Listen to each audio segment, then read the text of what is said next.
कुंतुम Khaira उम्मतिन उखरिजत लिन्नास तअमुरूना bill मारूफ व तनहौना अनिल मुनकर।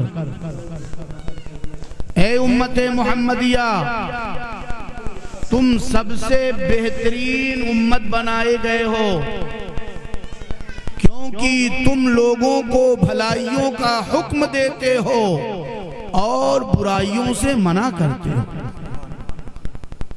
यानी 1,24,000 कमोबेश अंबिया इस दुनिया में आए और सारे नबियों को अल्लाह ने उम्मतें अता फरमाई, मगर इन सारी उम्मतों में सबसे बेहतर उम्मत जिसको करार दिया वो हम और आप हैं, यानी हुजूर अकरम सल्लल्लाहु अलैहि वसल्लम की उम्मत है। कितनी बड़ी अल्लाह की नेमत हासिल है कि सारी उम्मतों में सबसे आला मकाम जिस उम्मत को दिया गया वो उम्मत मुहम्मदिया है। अगर अल्लाह अज़्ज़ा वजल चाहता तो हमें कीड़ा मकोड़ा बना देता, हम नालियों में तैर रहे होते, नालों में जिंदगी गुजार रहे होते, मगर अल्लाह अज़्ज़ा वजल ने हमें अशरफुल मखलूकात बनाया, इंसान बनाया और इन इंसानों में भी सबसे बेहतर उम्मत में पैदा फरमाया। हजारों जिंदगियां अगर हमें मिल जाएं तब भी हम उस रब का शुक्र नहीं अदा कर सकते जिसने अपने महबूब अकबर की उम्मत में हम सबको पैदा फरमाया। आप अंदाजा लगाएं, मेरे आका सरवरे दो आलम सल्लल्लाहु अलैहि वसल्लम तमाम नबियों में सबसे अफजल हैं। इस कदर अफजलियत हासिल है कि वो सारे कमालात जो तमाम अंबिया को अलग अलग अता किए गए, मेरे मुस्तफ़ा को वो सारे कमालात इकट्ठा अता फरमा दिए। हुस्न यूसुफ, दमे ईसा, यदे बैज़ादारी, आचा खूबा हमादारन तू तन्हादारी। ए अल्लाह के नबी, चाहे हजरत यूसुफ का हुस्नो जमाल हो, चाहे हजरत ईसा का फूंक मारना हो, चाहे हजरत मूसा का यदे बैज़ा हो, वो सारे कमालात जो 1,24,000 अंबिया को अता किए गए थे, वो सारे कमालात मेरे आका को बदर्जे अतम अता फरमाए।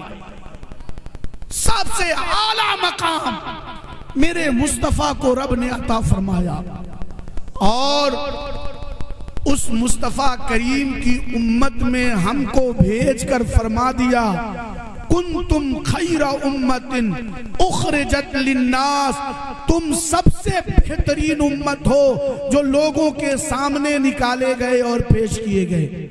अब सवाल ये पैदा होता है कि जब नबी सबसे अफजल तरीन और उम्मत भी सबसे अफजल तरीन, तो होना ये चाहिए था कि दुनिया के हर शोबे में हमारा मनसब भी सबसे अफजल तरीन हो, हमारा मकाम भी सबसे अफजल हो, हमारा ओहदा भी सबसे आला हो। मगर ऐसा नहीं है।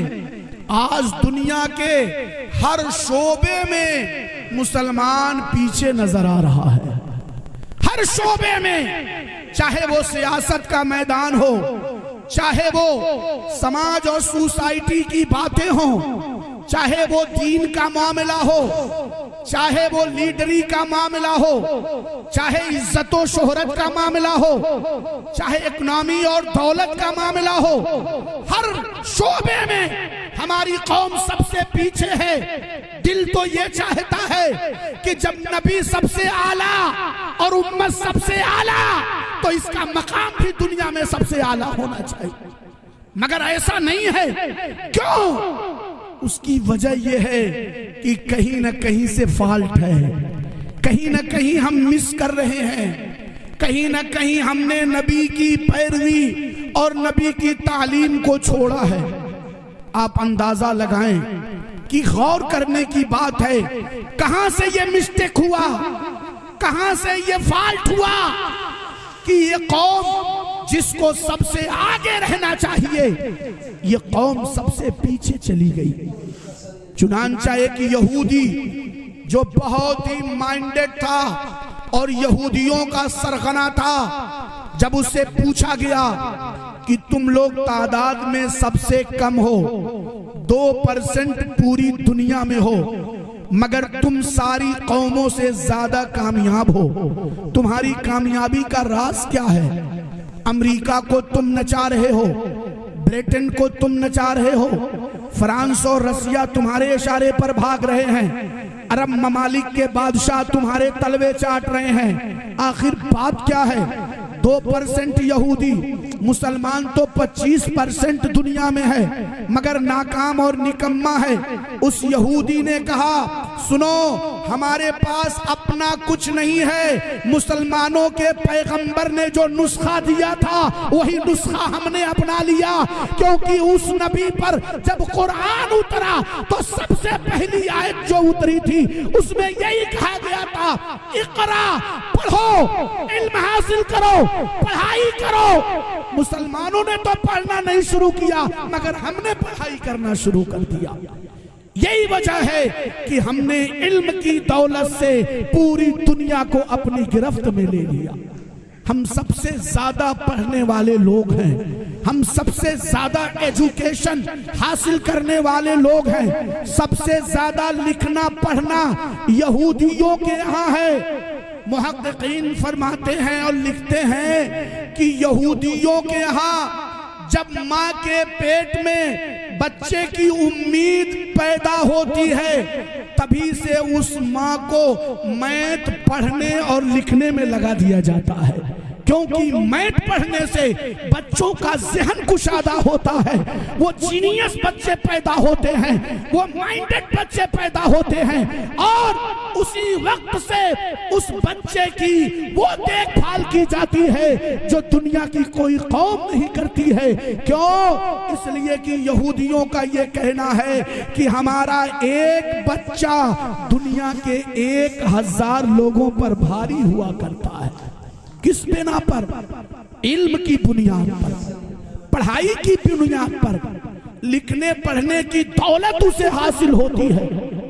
उस यहूदी से कहा गया कि दूसरा कोई मसला और सबब बताओ, और तुमने उस पैगंबर से क्या लिया?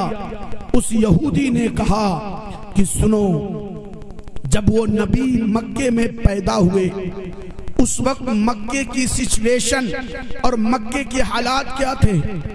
कौन सी बुराई थी जो मक्के में नहीं थी? लड़कियों को जिंदा होने के बाद जमीन में जिंदा गाड़ देना ये मक्के वालों का तरीका था।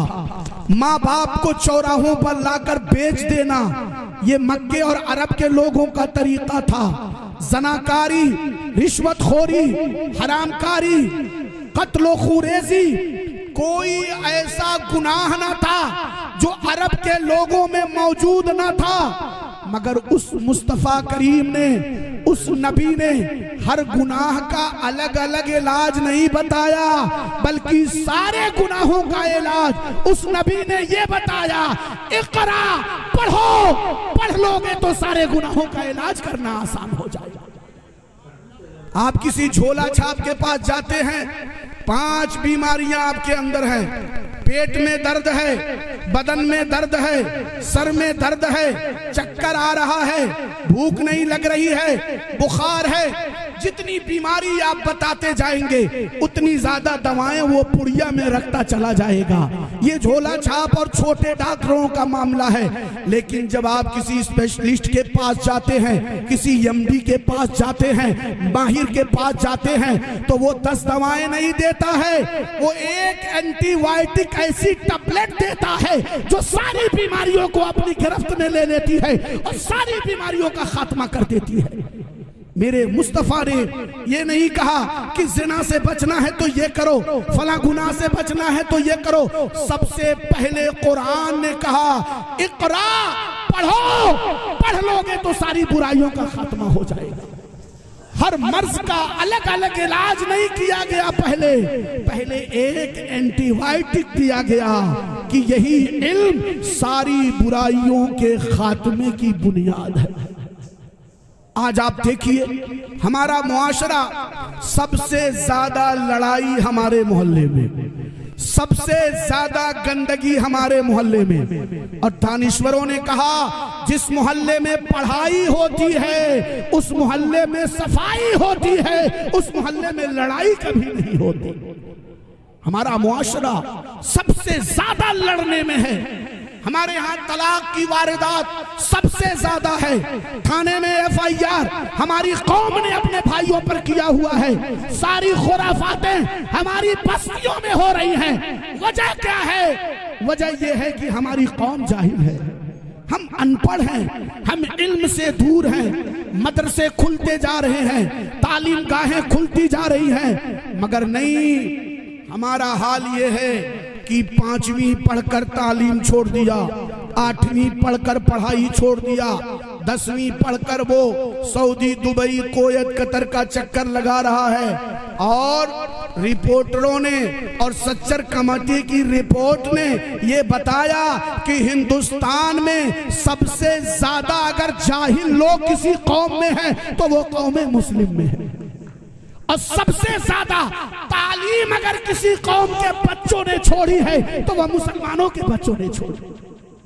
हमारा बच्चा 10वीं पास किया बड़ी मुश्किल से, गिरते पड़ते, उसके साथ में दूसरी कौम का बच्चा जो 5वीं पास फेल हुआ, 8वीं फेल हुआ, बड़ी मुश्किल से पास करके 10वीं में पहुंचा।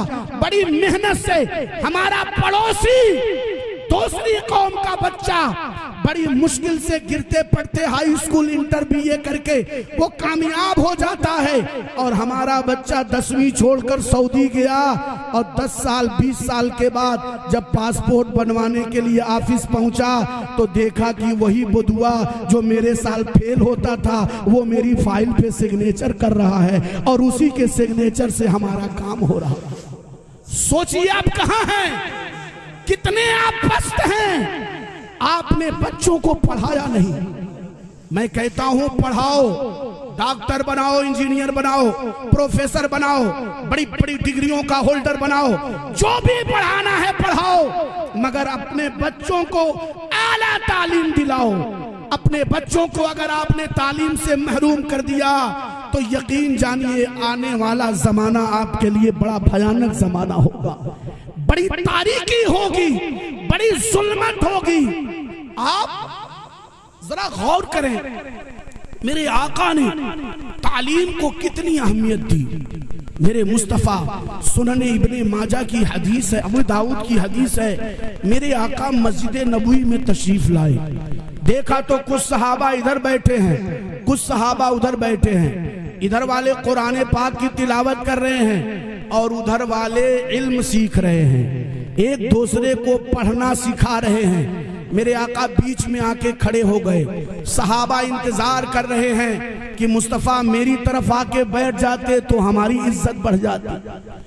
उधर वाले सोच रहे हैं आका इस जमात में आ जाते तो हमारा सर फख्र से बुलंद हो जाता। मेरे आका ने सहाबा के इरादों को समझ लिया, दरमियान में खड़े हैं, फरमाते हैं ऐ मेरे सहाबा तुम भी खैर पर हो, ऐ मेरे सहाबा तुम भी भलाई पर हो, मगर सुनो जहां तक बैठने की बात है तो मैं उस जमात में बैठूंगा जहां इल्म सीखा जा रहा है, इल्म सिखाया जा रहा है, क्योंकि मैं मुअल्लिम बनाकर भेजा गया हूं और इल्म को बुलंद करना ये मेरा काम है, इल्म को बुलंदी अता करना ये मेरी शान है।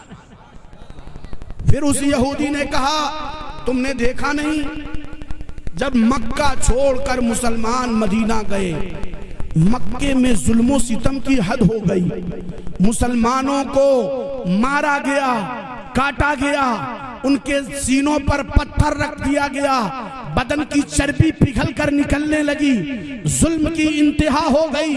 जब सहाबा मक्के में जुल्म सह सह कर बिल्कुल निढाल हो गए तो उन्होंने आका से आकर कहा या रसूल अल्लाह अगर आप हुक्म देते तो हम कहीं और जाकर अपनी जिंदगी बसर कर लेते। मेरे आका ने फरमाया सुनो, जालिम जुल्म कर रहे हैं, मगर हम रब की इजाजत के बगैर यहाँ से नहीं जा सकते। जब मेरा रब हुक्म फरमाएगा तो हम मक्का छोड़कर मदीना जाएंगे। एक वक्त आया, हिजरत का हुक्म नाजिल हुआ और रसूल पाक ने अपने सहाबा को साथ लिया और कहा आओ अब मदीने तैयबा चलते हैं। मक्का छोड़कर 53 साल की उम्र में मदीना का सफर कर रहे हैं। सारे सहाबा अपना घर बार, जायदाद, प्रॉपर्टी, खेती बाड़ी, बाग बगीचा, खजूर खलियान सब कुछ छोड़ दिया सहाबा ने और नबी की मोहब्बत में कशा कशा मदीने चले गए। सुभान अल्लाह, सुभान अल्लाह। ये होता है इश्क़ मुस्तफ़ा। दुनिया चाहे तो चली जाए मगर मेरे आका की इज्जत और अजमत पर जान कुर्बान हो, ये मुसलमानों की शान है। आज लोग कहते हैं मौलाना ऐसी तकरीरें न कीजिए जिससे किसी को तकलीफ पहुंचे। मैं उनको कहता हूं अरे जालिम, जो बातें वो करते हैं उससे मेरे मुस्तफा को कितनी तकलीफ पहुंचती है, ये क्यों नहीं देखते? उनकी गुस्ताखियां हर पल नबी को तकलीफ पहुंचाती हैं। तुम्हारा कलेजा नहीं फटता, मेरी तकरीर सुनकर तुम्हारा कलेजा कैसे फट जाता? नारे तकबीर, नारे रिसालत, उलमाए अहले सुन्नत, मसलके आला हज़रत, नारे तकबीर। मेरे भाइयों, कितनी मुश्किलात का सामना सहाबा ने किया। आप देखिए हज़रत खब्बाब हैं, अल्लाह अल्लाह, एक बार उनकी पीठ से कपड़ा हट गया। हजरत फारूक आजम ने देखा पूरी पीठ सफेद है। हजरत फारूक आजम ने अर्ज किया है खब्बाब, तुझको सफेद दाग का मर्ज है, तूने बताया क्यों नहीं? मैं तेरा रूहानी इलाज करता। हजरत खब्बाब मुस्कुराने लगे, अर्ज करते हैं ऐ उमर इब्ने खत्ताब, ये सफेद दाग नहीं है, ये उस जमाने का दाग है जब तुम तलवार लेकर मक्के की गलियों में नबी को तलाश किया करते थे, मुस्तफा को कत्ल करने के दर पे थे। उस जमाने में मैंने ला इलाहा इल्लल्लाह मुहम्मदुर रसूलुल्लाह का कलमा पढ़ा था। जालिमों ने मुझे लिटाकर मेरी पीठ पर जलता हुआ कोयला रख दिया, मेरी चर्बी निकलकर बाहर आ गई थी, मगर ला इलाहा इल्लल्लाह की सदा मेरी जबान से अलग ना हुई। ये उसी जमाने की का निशान है। मेरे बदन की चर्बी मेरी पीठ से निकली थी और मेरी पीठ पे आज भी जलने के निशानात मौजूद हैं। सोचो मेरे भाइयों, उस जुल्म के सामने कौन सा जुल्म हम पर हो रहा है? हमारे लिए तो मस्जिद के दरवाजे खुले हैं, मदरसों के दरवाजे खुले हैं, इल्म सीखने और सिखाने का माहौल है, हर तरह की आजादी है, मगर नहीं, हम बच्चों को पढ़ाने में अपने आप को कमजोर महसूस करते हैं। मगर मेरे मुस्तफा जब हिजरत करके मदीना पहुंचे, बताइए मदीने में सहाबा को सबसे ज्यादा किस चीज की जरूरत थी? उनके पास घर नहीं था, उनके पास माल नहीं था, उनके पास बीवी बच्चे नहीं थे, सब कुछ तज दिया था मुस्तफा के इश्क और मोहब्बत में और अल्लाह के नाम पर। उनको मालो दौलत की जरूरत थी, घर बार की जरूरत थी, और जालिमों ने वहां भी मुसलमानों को टार्चर करना शुरू किया। मक्के से मदीना पहुंच गए और वहां भी मुसलमानों को परेशान करने लगे। सबसे पहली जंग जो हुई है वो जंगे बद्र हुई है। जंगे बद्र में 70 काफिर कत्ल किए गए और 70 काफिर शहीद वो कैदी बनाए गए, यानी 70 जहन्नम में गए और 70 कैद कर लिए गए। मुंह की खानी पड़ी। जब वो कैदी लाए गए तो मुस्तफा जाने रहमत ने फरमाया, तुम लोग आजादी चाहते हो? कहा हाँ आजादी चाहते हैं। आका ने फरमाया कि तुम माल देकर, पैसा देकर आजादी ले लो। जिसके पास रुपया पैसा था आजादी हासिल कर ली, और जो लोग बच गए, मेरे आका ने फरमाया तुम पैसा नहीं दे सकते। उन्होंने कहा नहीं, हमारे पास रुपया पैसा नहीं है। अगर मेरे मुस्तफा चाहते तो अड़ जाते और कहते नहीं, पैसा देना ही पड़ेगा, क्योंकि मेरे सहाबा को दौलत की जरूरत है, मेरे दीवानों को घर बसाना है, मेरे लोगों को यहाँ बसना है। मगर नहीं, मुस्तफा जाने रहमत ने वहां पैसे की मांग नहीं किया।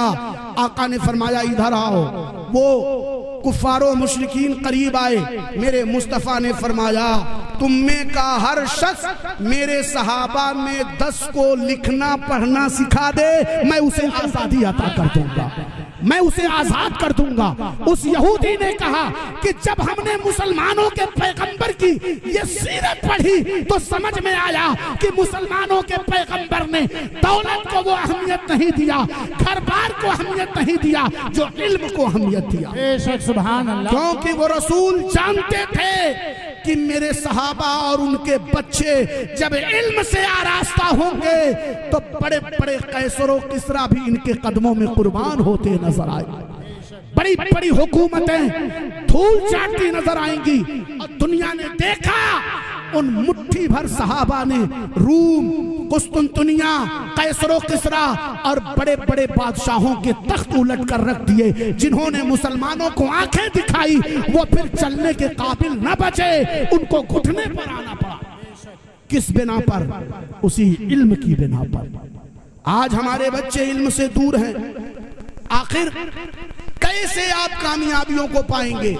आप सबसे बेहतरीन कौम हैं, आप सबसे बेहतरीन उम्मत हैं, लेकिन हालत आपकी सबसे बदतरीन जो हुई है वो इसी वजह से हुई है कि आपने इल्म से दूरी इख्तियार कर ली, पढ़ने पढ़ाने से आप दूर हो गए हैं। मैं कहता हूं किराए के मकान में रह लो, छप्पर में रह लो, लेकिन अपने बच्चों को पढ़ाओ। हमारे बुजुर्गों ने, बरेली शरीफ और मारहरा के मशाइख ने यही सदा लगाई है, आधी रोटी खाइए, बच्चों को पढ़ाइए। क्यों? इसलिए कि तालीम के बगैर इंसानियत भी सुधर नहीं सकती, इंसानियत का भी वकार नहीं बढ़ सकता। कुरान कह रहा है इक़रा, और जरा देखिए जहां पे तालीम हासिल करने के लिए कुरान की पहली आयत उतरी इक़रा, वहां एक मर्तबा नहीं 2 मर्तबा कहा गया इक़रा। आगे इक़रा बिस्म रब्बिकल लज़ी खलक फरमाया और आगे फिर फरमाया इक़रा व रब्बुका अकरम, आप अपने रब के नाम से पढ़ो और तुम्हारा रब वो है जो सबसे ज्यादा तुम्हें इज्जत अता करने वाला, तुम्हें वकार अता करने वाला। जब कोई बात अहम होती है तो उसे दोहराया जाता है, उसे 3 बार जिक्र किया जाता है। मगर याद रहे इल्म कोई भी बुरा नहीं है, लेकिन वही इल्म हासिल करने के लिए रब ने फरमाया इक़रा बिस्म रब्बिकल लज़ी खलक, अपने रब के नाम से पढ़ो। इसका मतलब यह है दुनिया का भी इल्म हो लेकिन रब के नाम का इल्म हो, रब की रजा के लिए हो, तो वो इल्म तुम्हें कामयाबियों की तरफ ले जाए। चाहे जो भी आप पढ़ो लेकिन रब का नाम उसके साथ हो, रब की बगावत न हो, रब की नाफरमानी ना हो, रब के खिलाफ जाने वाली तालीम ना हो। आप जरा देखें जब जिब्रील अमीन आए और पहली आयत लेकर के आए तो क्या कहा इक़रा। जब सिर्फ इक़रा कहा तो रसूल ने फरमाया मा अना बेकारी, मैं नहीं पढ़ने वाला। सिर्फ इक़रा कहा पढ़िए तो नबी ने कहा मा अना बेकारी, मैं पढ़ने वाला नहीं, मैं नहीं पढ़ता। लेकिन जब कहा इक़रा बिस्म रब्बिकल लज़ी खलक तो मेरे मुस्तफ़ा पढ़ने लगे। अपने रब के नाम से पढ़िए तो मेरे मुस्तफ़ा ने पढ़ना शुरू किया। इससे समझ में आया कि सिर्फ पढ़ने को कहा गया तो नबी ने नहीं पढ़ा, लेकिन रब के नाम से पढ़ने को कहा गया तो मुस्तफ़ा जाने रहमत ने पढ़ना शुरू कर दिया। इसलिए मेरे भाइयों ऐसा इल्म आप हासिल करो जिस इल्म के हुसूल में आपकी नीयत रब की रजा हो। आप डॉक्टर बनिए इसलिए कि अल्लाह की मखलूक की खिदमत करेंगे।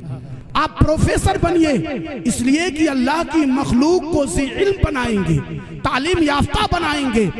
आप IAS PCS बनिए ताकि मखलूक खुदा को जुल्मों बर्बरियत से बचाएंगे।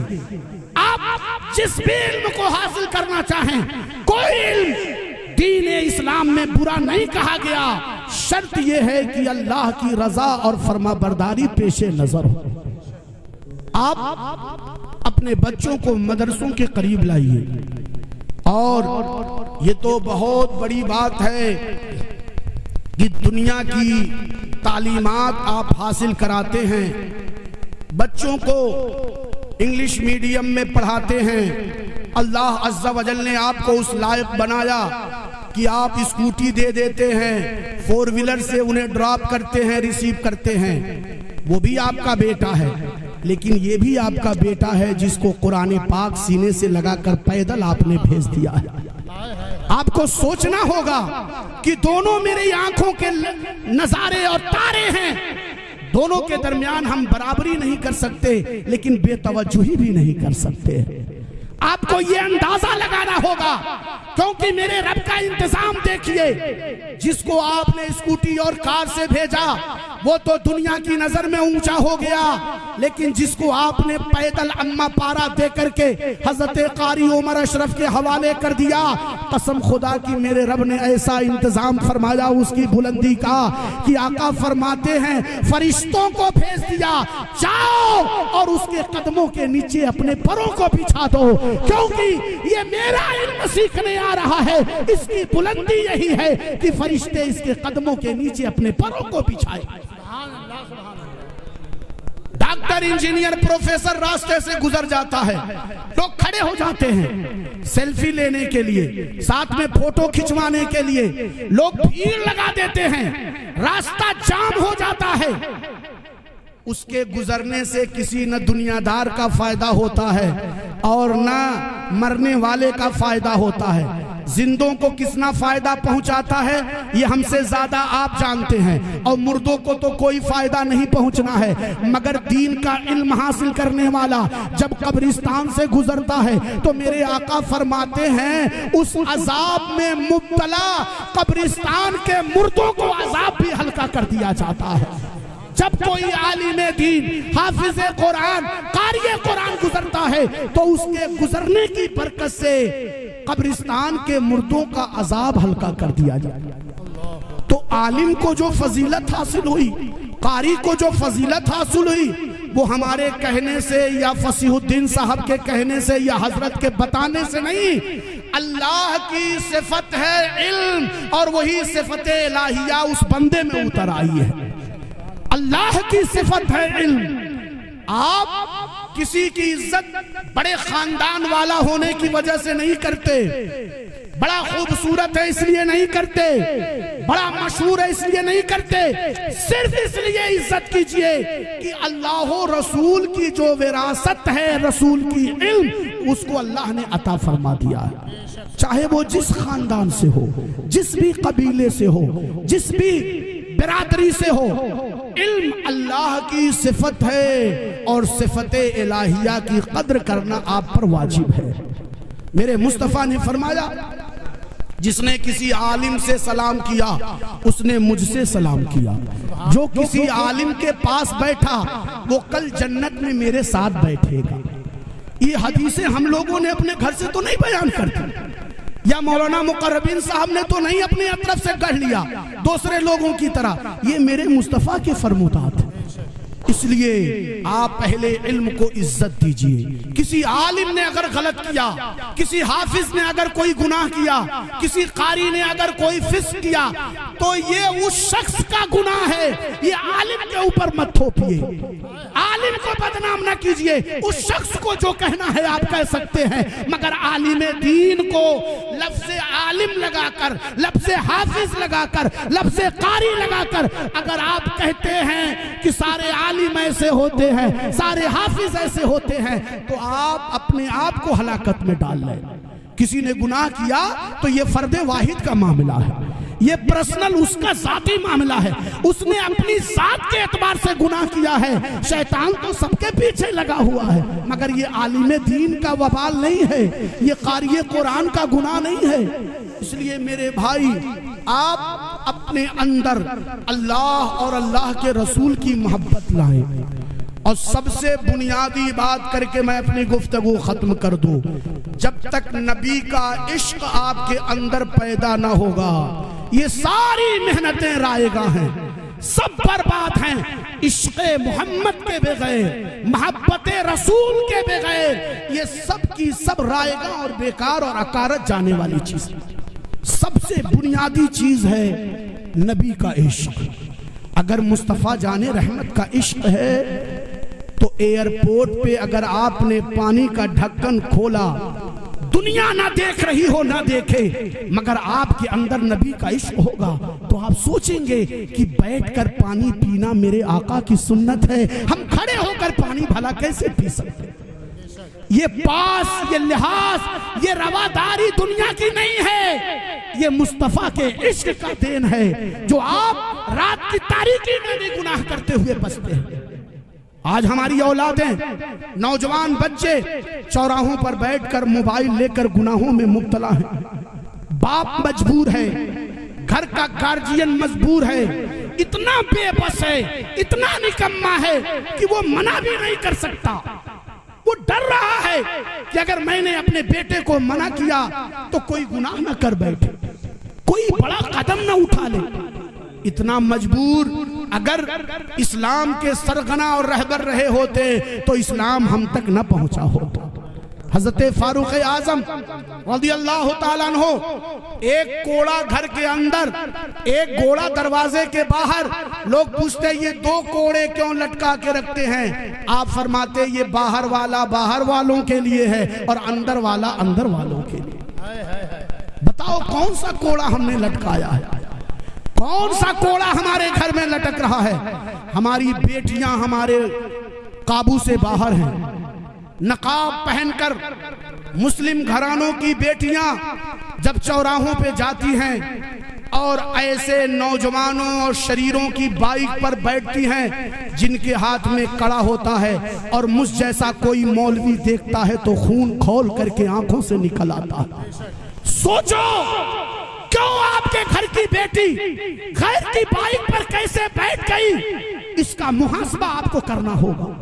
आपने अगर उसको रसूल का सच्चा उम्मती बनाया होता, नबी का इश्क सिखाया होता, अपने घर में बैठकर इश्क मुस्तफा की तालीम दिया होता, कसम खुदा की वो इतनी बेगैरत न हुई होती, हमारा मुआशरा इतना जलील न हुआ होता। हम अपनी जिल्लत और रुसवाई अपने सर थोप रहे हैं। इसलिए मेरे भाई, नबी की मोहब्बत अपनी औलाद के सीनों में उड़ेलने की कोशिश कीजिए। जो भी तालीम आप करा रहे हैं इंग्लिश मीडियम में भेजिए, बेशक भेजिए, लेकिन घर पर अच्छे हाफिज और कारी से कुरान को सही पढ़ाना उतना ही बड़ा फर्ज है जितना कि नमाज पढ़ना फर्ज है। अगर आपने ऐसा नहीं किया, ये 100-200 रुपया दे करके ट्यूशन पढ़वाना, मैं इसका बाइकाट करता हूँ, मैं इसको रद्द करता हूँ। आप शायाने शान अच्छे उस्ताद से अपने बच्चों की दीन का इंतजाम कीजिए, वरना तो आप अपने दीन को भी नुकसान पहुंचा रहे हैं, खुद को भी नुकसान पहुंचा रहे हैं और अपनी औलाद को भी आप नुकसान के गड्ढे में गिरा रहे हैं। इसलिए मेरे भाई, हमसे ज्यादा आपके तजर्बात हैं, हमसे ज्यादा आप सूझबूझ वाले हैं। आप अपनी औलाद के लिए क्या कर सकते हैं आप हमसे बेहतर जानते हैं। खुदा के वास्ते अपनी औलादों के लिए अच्छी तालीम का इंतजाम कीजिए। मेरे आका सरवरे दो आलम सल्लल्लाहु अलैहि वसल्लम का कलमा पढ़ने वाला उम्मती जब इश्क़े मुस्तफ़ा से लबरेज होगा तो गुनाहों का दरवाजा यूं ही बंद होता चला जाएगा, गुनाहों से नफरत हो जाएगी। कोई भी जर्रा बराबर जिसको नबी की मोहब्बत और नबी की का इश्क जिसके दिल में होगा, वो चाहे जितना भी बड़ा गिरा हुआ जलील और रुस्वा इंसान क्यों ना हो, अगर इश्क़ मोहम्मद की जर्रा बराबर दौलत उसके अंदर है तो हर काम को करने से पहले वो पूछेगा और सोचेगा 1000 बार कि जिस नबी का मैंने कलिमा पढ़ा है उस नबी को ये काम पसंद था कि नहीं था, उस नबी ने इस काम को करना कहीं नापसंद तो नहीं करार दे दिया। आज हमारी बहनें, हमारी बेटियां जो नकाब पहन करके चौराहों और बाजारों में घूम रही हैं, कसम खुदा की इस नकाब को भी एक नकाब की जरूरत आ गई है, इसके ऊपर भी एक बुर्का पहनने की जरूरत आ गई है। आप बुराइयों को क्यों नहीं रोक रहे हैं? आप अपनी बेटियों के लिए इज्जत व वकार का सामान क्यों नहीं पैदा कर रहे हैं? वजह सिर्फ ये है कि आप तालीम से दूर हैं, आप तालीम के करीब आइए, इल्म के करीब आइए, पढ़ने पढ़ाने का माहौल पैदा कीजिए। अपनी औलादों के बारे में 1 घंटा 2 घंटा निकाल कर सोचने और उनकी तरबियत करने का आप दर्द पैदा कीजिए। इंशाअल्लाह यही मुस्तफ़ा जाने रहमत का दिया हुआ नुस्खा क़यामत तक आपकी कामयाबियों की जमानत होगा। दिल में, जिगर में, आंख में बस तू ही तू रहे, तेरे सिवा न दिल में कोई आरज़ू रहे। इस एहतिमाम शौक में सजदे करूं अदा, तेरा ख्याल आए तो दिल बावजू रहे। जन्नत मेरे नसीब की वाइस को बख्श दे, मेरे कफन में गेस हुए जाना की बू रहे।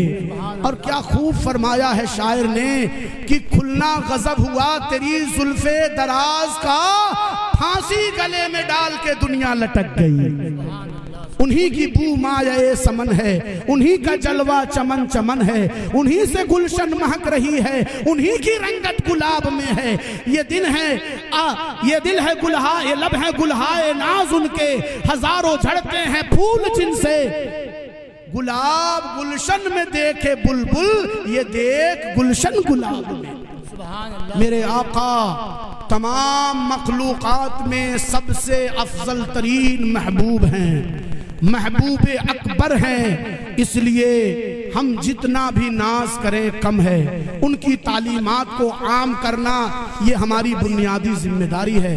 अल्लाह अज़्ज़ा वजल की बारगाह में दुआ है कि मौला ताला हम सबको सच्चा उम्मती बनाए, आका का सच्चा शैदाई बनाए और उनकी मोहब्बतों में रच बस कर जिंदगी गुजारने की तौफीक अता फरमाए। आमीन। वमा अलैना इल्लल बलाग। अस्सलामु अलैकुम व रहमतुल्लाह।